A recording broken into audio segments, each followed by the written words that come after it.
আমার একটা মেয়ের সাথে দীর্ঘদিন ধরে সম্পর্ক ছিল, এখন নাই, শয়তানের ধোকায় পড়ে পাপে লিপ্ত হয়েছি। এখন আমি যদি তওবা করে ওই মেয়েকে বিয়ে করে ফেলি তাহলে আল্লাহ কি আমাকে ক্ষমা করবেন? ভাইরা আমার, অনেক যুবক ভাইরা এই হারাম এবং পাপাচারে লিপ্ত হয়েছেন। আল্লাহ বুঝ দিয়েছেন, সাথে সাথে ছেড়ে চলে আসেন। যদি সে মেয়ে বিয়ের উপযুক্ত হয়, দিনদার হয়, ভালো মনে হয়, দিনদার মেয়ে তো আর প্রেম করার কথা না। দিনদার মেয়েকে এই 2 নম্বর কাজ করার কথা। কিন্তু তারপরে এমন হতে পারে একসময় সে করেছে, এখন সে দিনের পথে ফিরে আসছে, অথবা এই দিক থেকে তার দুর্বলতা ছিল, অন্য অনেক দিক থেকে মাশাআল্লাহ সে ভালো। তাহলে সব দিক থেকে ভালো হলে পারিবারিকভাবে তাকে বিয়ে শাদী করার উদ্যোগ দেয়, সেটা অবশ্যই প্রশংসনীয় হতে পারে, যদি দিনই কারণে তাকে অগ্রাধিকার দিয়ে আপনি করেন, বিশেষ করে ভালো, এটা হতে পারে। কিন্তু এর কারণে আপনার অটোমেটিক আগের পাপ মাফ হয়ে যাবে, এত সহজ না। আগের পাপ মাফ হওয়ার জন্য আল্লাহর কাছে মাফ চাইতে হবে। কি চাইতে হবে? ক্ষমা চাইতে হবে। আল্লাহ, আমরা ভুল করেছি, মাফ করে দেন। তবে হ্যাঁ, ওই যে যারা এই প্রেম, আমি তো প্রেম শব্দ বলতে আমার ইতস্তত বোধ হয় এই জায়গায়, আমি সব জায়গায় বলি ভাই, এটার নাম কখনো প্রেম হতে পারে না। বিবাহ রহিতটুকু যে ছেলে মেয়েদের যে ইটিস পিটিস, এটার নাম হলো ভণ্ডামি। এটা কিসের প্রেম নাম দিয়েছেন আপনারা? এত সোজা। প্রেম বা ভালোবাসা যদি বলতে হয়, সেটা স্বামী স্ত্রীর মধ্যে হবে। কার মধ্যে হবে?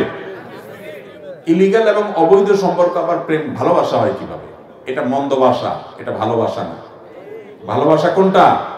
স্বামীর সাথে স্ত্রীরটা। যাই হোক, যদি কেউ এরকম 2 নম্বর কোন সম্পর্কে জড়ায় পড়ে, যেটাকে আপনারা প্রেম বলেন আর কি, এই 2 নম্বরেতে যদি কেউ জড়ায় পড়ার পরে বেশিরভাগ ক্ষেত্রে দেখা যায়, যে ভণ্ডামি কেন বলছি, বেশিরভাগ হলো টাইম পাস।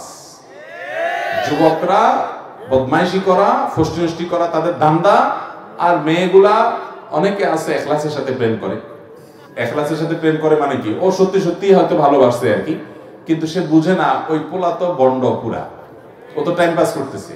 ও অনেকগুলোর সাথে সম্পর্ক করে, আর এদিকে মাদ্রাসার হুজুররা এসে কানে কানে বলে, হুজুর একটা মাদ্রাসার ভালো দেখে পর্দানশীল মেয়ে দেখবেন আমার জন্য।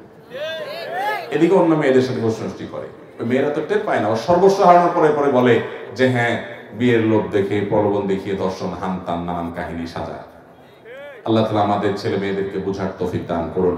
ভাইরা আমার, এই তথাকথিত প্রেম, এই প্রেম নামক ভণ্ডামির পর কত মেয়েরা নির্যাতিত হয়, কত ছেলেরা ক্ষতিগ্রস্ত হয়, প্রতারিত হয়। এগুলো বেশিরভাগই প্রতারণা। হ্যাঁ, তোমাকে বিয়ে করবো, হান করবো, তান করবো, যে তলে তলে মহিলা মানুষের মেয়ে খুঁজে প্রতারণা হলো না? বেশিরভাগই প্রতারণা। যদি কেউ এই প্রতারণা করেছে, এরপরে তওবা করে ফিরে আসছে, আবার তাকে বিয়ে করছে, মন্দের ভালো। কিন্তু আবার এটা মনে করবেন না, অনেকে মনে করে হুজুর প্রেমের উদ্দেশ্যে বিয়ের উদ্দেশ্যে প্রেম করছি, আমার মধ্যে কোনো খারাপ মতলব নাই যে প্রতারণা করবো, 2 নম্বরই করবো, আমার নিয়তটা খালেস, আমি তার বিয়ে করব। এই উদ্দেশ্যে প্রেম করলে জায়েজ হবে কিনা? তো এটা নিয়ে আমি সবসময় বলি ভাই, কোরবানের উদ্দেশ্যে গরু চুরি করা জায়েজ হবে? আপনি একটা গরু চুরি করলেন, নিয়ত কি? আল্লাহর রাস্তায় আল্লাহরে খুশি করার জন্য বিসমিল্লাহ আল্লাহু আকবার বলে কোরবানি দিয়া নিজে গোশত খাইবো, এলাকার মানুষকে খাওয়াইবো, মাদ্রাসায়ও দান করিব, এরকম খালেস নিয়তে যদি আপনি চুরি করিয়া গরু জবাই দিয়া কোরবানি করেন, সওয়াব পাইবেন না মাইর খাইবেন? তো কোরবানির উদ্দেশ্যে গরু চুরি করা যেরকম, বিয়ের উদ্দেশ্যে প্রেম করাও সেরকম। উদ্দেশ্য ভালো, কিন্তু পদ্ধতি কি খারাপ। বিয়ে করবেন যখন পরিকল্পনায় করছেন, তো 2 পরিবারের মাধ্যমে আলোচনা করে সামনে এগিয়ে যান। যুবকরা এই শয়তানি এবং পাগলামি থেকে সরে আসেন, যৌবনকে নষ্ট করবেন না। পশ্চিমা দুনিয়া শেষ হয়ে গেছে ভাই, ইউরোপিয়ানরা, আমেরিকানরা শেষ হয়ে গেছে, ওদের পারিবারিক কোনো বন্ধন, বন্ডিং বলতে কিচ্ছু নাই। এই দেশের মানুষ অনেক ক্ষেত্রে মনে করে আরে আমরা অনেক মিসকিন, আরে আপনারা অনেক সুখী ওদের চাইতে অনেক দিক থেকে। এর ভিতরে একটা দিক এটাও যে শুধুমাত্র রোডঘাট চকচকা দেখেন, ওদের বাহিরগুলা সব ফ্রেশ দেখেন, অনেক কিছু ভালো দেখেন, মনে করেন সব সুখের সাগরে ভাসতেছে। আজকে একজন বড় ডক্টর, অনেক বড় একজন হার্টের ডক্টর সৌদি আরব থেকে আসছে, ওনার সাথে কোনো একটা প্রোগ্রামে কথা বলছিলাম। প্রসঙ্গত উনি বলছিলেন যে যারা আল্লাহর বিধানের বাইরে গিয়ে শান্তি খোঁজে স্বাধীনতার নাম দিয়ে, এদেরকে মনে হয় অনেক সুখী, তারা মনে যায় তা করতে পারে।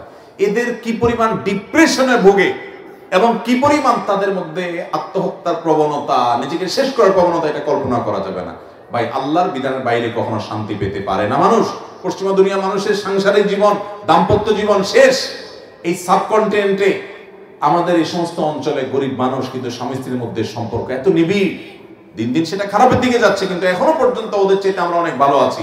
বিবাহ বহির্ভূত সম্পর্ক কখনো মানুষের জীবনের শান্তি আনে না। শান্তি আনতে হলে বৈবাহিক সম্পর্কে তারপরে ভালোবাসা নিবেদন করতে হয়। ভাইরা আমার, বিয়ে যখন হয় পারিবারিকভাবে সামাজিকভাবে, তখন একটা কমিটমেন্ট থাকে, একটা বোঝাপড়া থাকে, একটা দায়বদ্ধতা থাকে। এই জন্য দেখবেন এখানে জুলুম পরিমাণে অনেক কম ওই তথাকথিত অবৈধ সম্পর্ক থেকে। এই জন্য মিউচুয়াল আন্ডারস্ট্যান্ডিং এর নামে এই বয়ফ্রেন্ড গার্লফ্রেন্ড কালচার থেকে বেরিয়ে আসতে হবে। আল্লাহর ভয়ে হারামে আরাম নাই, আল্লাহ তাআলার বৈধ পন্থায় আসতে হবে। যদি কেউ তারপরেও এরকম কারোর সাথে অবৈধ সম্পর্ক ছিল, এখন তাকে বিয়ে করে ফেলেছে, আগেরটার জন্য মাপ চায়, তাহলে সেটা হতে পারে, খারাপ কিছু না, আল্লাহ মাফ করবেন। কিন্তু যদি এই নিয়তে করে যে না বিয়ে তো করবো, নিয়ত তো আমার খালেস, তাহলে আল্লাহ তো মাফ করবেই না, ওই 2 নম্বরই করা যাবে। এখন মুশকিল হলো বেশিরভাগই 2 নম্বরই করে, বিয়ের নিয়ত টিয়ত নাই, জাস্ট টাইম পাস। তো এই জন্য যে বিয়ের নিয়তে করে ও মনে করে আমি তাইলে তো নেককার এই যুগে, কারণ সবগুলা টাইম পাসই করে, আমি তো এর মধ্যে ভালো। তো এটা হলো ওই যে সবগুলা গরু চুরি করে এমনি খায়, একটু কোরবানি করে খায়, একটু পার্থক্য হলো।